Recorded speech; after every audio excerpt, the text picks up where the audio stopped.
Ankesa ndaj jetës. Mufadal ibn Kajs ishte vënë keqjas nën peshën e jetës. Varfëria dhe skamja, borxhet dhe shpenzimet e shqetësonin shumë. Një ditë shkuan te Imam Sadiku, hapi zemrën dhe ja shprehu të gjitha hallet e sikletet që e mundonin. Nisi t'i thoshte: "Kam kaq para borxh e nuk di si t'i jap. Kam kaq shpenzime e nuk kam asnjë të ardhur. Jam shumë keq. Kam mbetur i mirë, te çdo derë që trokas më mbyllet." Në fund kërkoi nga imami që t'i bënte një lutje e t'i kërkonte Zotit që t'i hapte rrugët.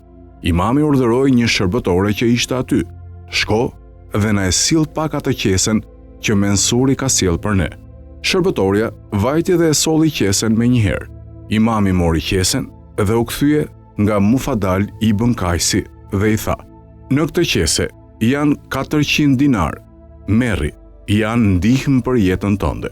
"Oh, unë nuk kisha këtë qëllim kur erdha këtu te ju. Unë doja vetëm një lutje për jush," ju përgjigj Mufadali. "Shumë mirë, edhe lutjen do ta bëj," i tha imami.